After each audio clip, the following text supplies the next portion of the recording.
नमस्कार, जीबीएन 24 न्यूज में आपका स्वागत है। मैं हूं आपके साथ राशि। आइए खबरों की शुरुआत करेंगे।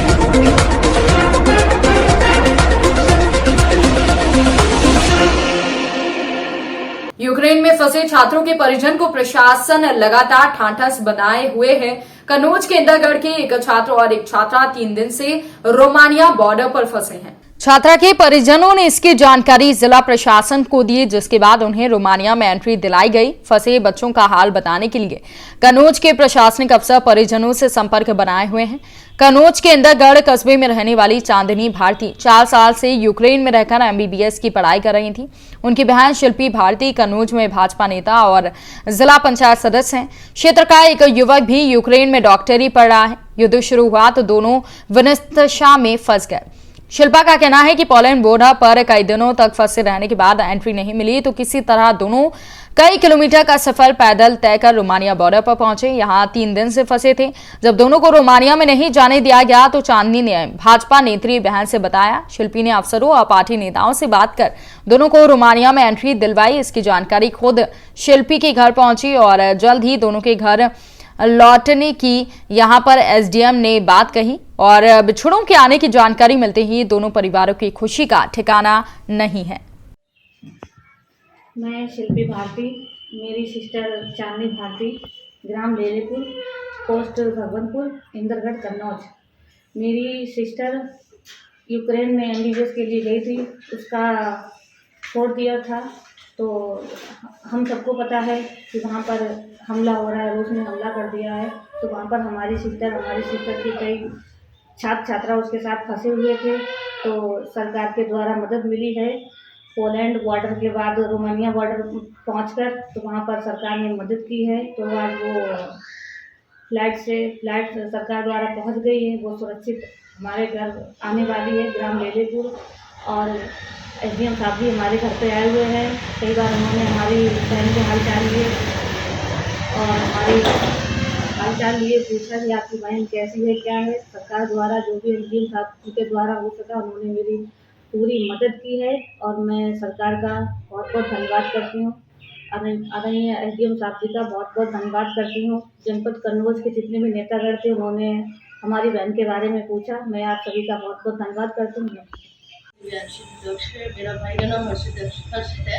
वो अभी खाटिब में था एंड रिसेंटली कल वो वहाँ से निकला है लबीब के लिए। और अभी रिसेंटली लबीब अभी मेरे पास कॉल आया तो वो अभी लबीब में है, उसे कोई ट्रांसपोर्ट नहीं मिल रहा है फर्दर बॉर्डर पे जाने के लिए, लेकिन अभी वो सेफ है वहाँ पे। और मेरा बेटा जो छोटा वाला है वो आखिर यूक्रेन में पढ़ रहा था और अभी मैंने दिसंबर में इसको भेजा था, लेकिन अक्षबात ये चीज़ हो गई है। और बच्चा 5-6 दिन तो बैंकर में रहा, सही रहा, सेफ रहा, अपने हिसाब से वो रहा। थोड़ी बहुत प्रॉब्लम तो होती है। जब कल ज़्यादा वहाँ पर समस्या बढ़ी तो उसने खुद निर्णय लिया कि मुझे यहाँ से निकलना है। वो वहाँ से कल दिन में निकला और जैसे तैसे बात कीव में पहुँच गया। कीव से फिलहाल में आज अभी मैसेज आया है कि हम लबीब पहुँच गए, सुरक्षित है, सही ढंग से है। लबीब से फिर अगर उसको शायद पोलैंड बॉर्डर के लिए तैयारी कर रहा है और पोलैंड जब पहुँच जाए बॉर्डर में तो कुल मिला के अब वो सुरक्षित है। लबीब पहुँच गया तो सुरक्षित है 100%। और सर आप तो जैसे जानते हो, आप तो कई बार फोन कर चुके, हमें कई बार बताए, आपने जानकारी भी की हमसे। बेवर थाना क्षेत्र के ग्राम विघा नगला में मकान के अंदर सो रहे परिजनों के ऊपर अचानक छत गिर गई, जिससे मलबे में दबकर 2 लोग गंभीर रूप से घायल हो गए। पुलिस ने घायलों को जिला चिकित्सालय भेजा है। मैनपुरी के बेवर थाना क्षेत्र के ग्राम बिघा नगला के निवासी ब्रजेश पुत्र सुखराम सिंह ने अपनी पत्नी माधुरी देवी और बच्चों के साथ घर में सो रहे थे। तभी अचानक मकान पर पड़ा डांट का लैंटर भरभरा कर गिर गया। धमाके की आवाज सुनकर ग्रामीण मौके पर पहुंचे।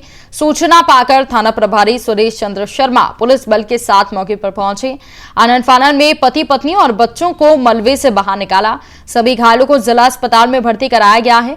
वहीं घायलों की गंभीर हालत को देखते हुए डॉक्टर ने सेफाई मेडिकल कॉलेज में भर्ती किया है। क्या घटना घटी आज? हम तो जखमराम पर जैसे धमाको भाव तैसे निकली भीतर से आए बच्ची में डिना बात पड़ी थी और ये मतलब देखो ये सामने करा। सोई में ये पछाड़ खा के गिरिए तब सब्जी लोग बच के आए नहीं खा रो आए के। कितने बजे घटना है ये? 3 बजे के हुए। 3:30 है। 3:30 हम ये पहले बिना कितने लोग घायल है इसमें? गाल 3 आदमी लला के ज्यादा चोट बड़े वाले के। अब बउआ को चोट और लड़का चोटों से नाती तो सबूत निकालो वो। स्वतंत्र लोकतंत्र में क्या जिंदगी जीना अपराध है? यह सही के लिए लड़ने पर यातनाओं के साथ परिवार की रक्षा के लिए भटकना अनिवार्य है। कुछ इसी तरह का वाकया थाना बेनीगंज के झरोइया गांव से सामने आया। बताते चलें कि झरोइया निवासी सत्येंद्र सिंह पुत्र बलभद्र सिंह ने फैक्स और डाक के माध्यम से प्रधानमंत्री, मुख्यमंत्री सहित जनपद हरदोई के आला अधिकारियों को लिखित पत्र भेजा है, जिसमें उन्होंने साफ तौर पर लिखते हुए बयान दिया कि उनकी ग्राम पंचायत प्रधान के साथ उनकी पारिवारिक करीबी राजेंद्र पाल सिंह पुत्र स्वर्गीय हरपाल सिंह, निर्मल पुत्र स्वर्गीय सर्वजीत सिंह, आशुतोष सिंह पुत्र राजन सिंह, धनंजय सिंह पुत्र अवधेश सिंह, थाना बेनीगंज के चौकी इंचार्ज प्रताप नगर चौराहा संजय राय, निवर्तमान इंस्पेक्टर राजकरण शर्मा, वर्तमान इंस्पेक्टर इंद्रजीत सिंह आदि 11 व्यक्ति उनको सामाजिक कार्य करने से रोकते हैं, जिनका साथ पुलिस अधिकारी दे रहे हैं। उपरोक्त गांव के व्यक्ति सड़क मार्ग और गड्ढों की भूमि को अवरुद्ध कर चुके हैं। राजेंद्र पाल सिंह ने अपनी पत्नी गीता देवी के नाम पर फर्जी पट्टा करा रखा है। इन सब गलत कार्य करने वालों के खिलाफ जब आवाज उठाई तो अपनी राजनीतिक पहुंच के चलते अधिकारियों से मिलकर सत्येंद्र सिंह व उनके परिवार पर कई झूठे मुकदमे लिखवा दिए और तो और जान से मारने की धमकी दी। सत्येंद्र सिंह के द्वारा साफ तौर पर कहा गया कि उसके और उसके मारने की धमकी देते हैं। सत्येंद्र सिंह के द्वारा साफ तौर पर कहा गया कि उसके और उसके परिवार सदस्यों के साथ गाली गलौज बराबर किया जा रहा है। परिवार डरा सहमा हुआ है। आशंका है कि किसी भी संगीन घटना को अंजाम दिया जा सकता है। इसी को लेकर आज फैक्स और लोकवाणी सहित डाक के माध्यम से मैं सभी अधिकारियों को अवगत कराना चाहता हूं कि मैं न्याय चाहता हूं और ऐसे अधिकारियों पर उचित कार्यवाही करते हुए मुझे न्याय दिया जाए। अपना परिचय दीजिए, क्या मामला है पूरा बताइए। मेरा नाम सत्येंद्र सिंह है, पिता का नाम बलभद्र सिंह, ग्राम झरुइया, पोस्ट बेनीगंज, जनपद हरदोई का निवासी हूँ। 2020 से जब से एक जनहित के कार्य में हमने एक चक्रोट की डिमांड की, तब से कुछ वहाँ के दबंग लोग और प्रधान लोग मिल करके आए दिन हमारे ऊपर कोई ना कोई केस दर्ज कराते रहते हैं, ताकि हमें आपराधिक दृष्टिकोण से वहाँ से देखा जा रहा है और वहाँ की पुलिस भी उनका साथ दे रही है। और कई बार हमने उच्च अधिकारियों को भी शिकायत की, लेकिन उस पर कोई कार्रवाई नहीं हुई। आज हम फिर पुनः एसडीएम साहब को और डीएम साहब को, मुख्यमंत्री जी को, प्रधानमंत्री जी को, हर जगह हमने फैक्स किया है। और उसी के मामले में कि हमारे 2020 से पहले का रिकॉर्ड देख लिया जाए, क्या मैं या मेरा परिवार कोई आपराधिक प्रवृत्ति का था कि आज ही हम पर सारे केस दर्ज हो गए हैं। वो कौन लोग हैं जो आपको परेशान कर रहे हैं? गांव के ही कुछ दबंग लोग हैं। राजन पाल सिंह हैं, निर्मल सिंह हैं, रवि प्रताप सिंह हैं, अरविंद सिंह हैं और आशुतोष सिंह हैं, श्री अवधेश सिंह हैं, धनंजय सिंह हैं। धनंजय सिंह ने अभी ठेके पे एक इंटरलॉकिंग का कार्य कराया, विधायक निश्चित था वो, उसको ऊंचाई नीचाई करके और मानक के अनुसार नहीं बनाया। जब उसकी शिकायत गांव के लिए कुछ लोगों ने किया, तब भी वो हमारे ही घर पे जा करके मुझे ही अपशब्द बोला, मेरे पिताजी को गाली गलौज किया और मुझ पर अब आए दिन धमकी देते हैं कि तुम पर ऐसे ऐसे केस हम दर्ज कराएंगे कि आप खुद परेशान हो जाएंगे। किस गांव में वो सड़क बनी है? झरुइया में, हमारे ही गांव का मामला है वो। और एक तो असल में ऐसा है कि जनहित के कार्यों में इस समय हम ज़्यादा रुचि ले रहे हैं। वो लोग उसको नज़रअंदाज करना चाहते हैं, क्योंकि उनके कहने का मतलब यह है कि हम ही जो कुछ हैं झरुइया में हम ही हैं, बाकी कोई नहीं। जबकि 90% चक्रोट या घूर गड्ढे की ज़मीन है वो सब प्रधान के ही परिवार के लोगों के कब्जे में है। आपने इसमें अपने जानमाल के लिए कुछ लिखा है? जी, मुझे कई बार ये संजय कुमार राय जी चौकी इंचार्ज हैं, उनके सामने अरविंद सिंह ने जान से मारने की धमकी भी दी थी। और उसके बाद हम पर ही SC/ST का केस दर्ज हुआ और हमारा एक चाचा का भाई लड़का था ध्रुव सिंह, उसने राजस्व कर्मियों से कहते कहते थक गया, क्योंकि चक्रोड का मामला चल रहा था, कहते कहते वो थक गया कि उसको खुलवा दीजिए नहीं तो मैं आत्महत्या कर लूँगी। लास्ट में उसने पॉइजन भी ले लिया। भाई साहब, आपने आज किस प्रकार की कार्रवाई की है?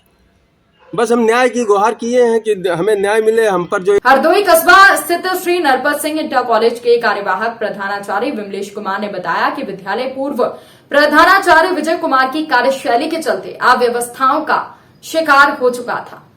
उन्होंने बताया कि पूर्व प्रधानाचार्य को निलंबित किया जा चुका है, इसके बावजूद उन्होंने प्रधानाचार्य कक्ष में ताला लगा रखा है, जिससे सरकारी कार्यों में बाधा उत्पन्न हो रही है।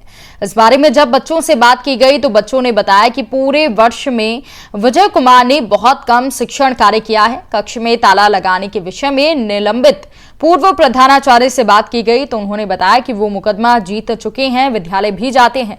अगर कोई आवश्यकता किसी को होती है तो वो हमसे कहकर ताला खुलवा सकता है।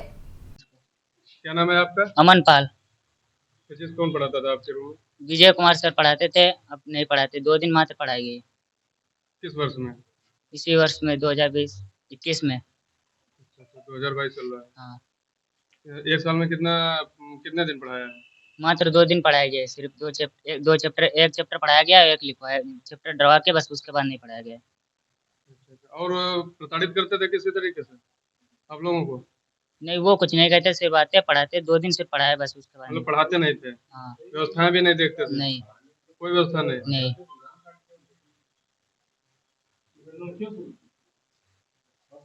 आप भैया बताएं। हाँ, अरे बताएगा। क्या जो हम तो ये तो नमस्कार, क्या नाम है? लखनलाल। फिजिक्स कौन पढ़ाता था? फिजिक्स 2021 में वो विजय कुमार सर पूर्व प्रधानाचार्य जी पढ़ाते थे। अच्छा, कितने दिन पढ़ाए थे साल में? वही 2-3 दिन पढ़ाया है उन्होंने। 2-3 दिन। कैसा पढ़ाते थे? पढ़ाते तो जितना पढ़ाया वो भी ठीक पढ़ाया। हाँ, 2-3 आप दिन लोगों ने पढ़ाया। कभी बात करने की कोशिश नहीं की कि सर आप क्यों नहीं पढ़ाने आते हैं? तो हम लोग जाते थे तो कहते थे आ रहे हैं, बस ये बता देते थे। आपने इसकी शिकायत कभी की किसी अन्य माध्यम से, डीएम एसडीएम या किसी शिक्षा विभाग से? किसी से नहीं की। कभी भी कोई शिकायत नहीं की? नहीं। अपने गार्जियन को बताया? गार्जियन को भी नहीं बताया उन्हें। नहीं तो आपको गार्जियन को बताना चाहिए था ना। गार्जियन को भी नहीं बताया?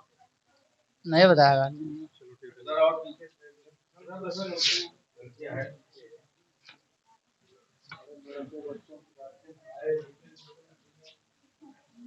नमस्ते बेटा, क्या नाम है आपका? मानसी यादव। फिजिक्स कौन पढ़ाता था बेटा? विजय कुमार सर। कितने दिन पढ़ाने आए? 2 दिन। कैसा पढ़ाते थे? 2 दिन पढ़ाने आए, बस पढ़ाया, वो लिखाया है बस, उसके बाद में कुछ पढ़ाया नहीं। इसके बारे में आपने अपने गार्जियन को नहीं बताया घर में कि हमारे कॉलेज में फिजिक्स नहीं पढ़ाई जाती है? नहीं बताया? आपको बताना चाहिए था। क्या समस्या है? ये समस्या ये है कि हमारे जो पूर्व प्रधानाचार्य थे वो इन्होंने विद्यालय में 26 अक्टूबर से ताला डाल रखा है, जिसके कारण जो है यहाँ पर सारे कार्य जो है बाधित हो रहे हैं और वर्तमान में वो निलंबित भी चल रहे हैं, लेकिन फिर भी मनमाने तरीके से उन्होंने आज करीब 4 महीने से ज़्यादा हो गया है और ताला डाला है और सारे कागजात अपने पास रखे हैं, कोई भी चार्ज नहीं दे रहे हैं। ये जो है इससे विद्यालय का कार्य जो है कई बार अधिकारियों को दिखा गया है, लेकिन इस पर कोई भी जो है कार्रवाई अभी तक नहीं हुई। क्या नाम है उनका? उनका श्री विजय कुमार। कौन से पद पे थे वो? वो पहले प्रधानाचार्य थे, बाद में हटा दिए गए थे और वर्तमान में उनको निलंबित भी कर दिया गया है, लेकिन उन्होंने आज तक कोई चार्ज नहीं दिया। ताला डाल मनमानी तरीके से ताला डालते हुए।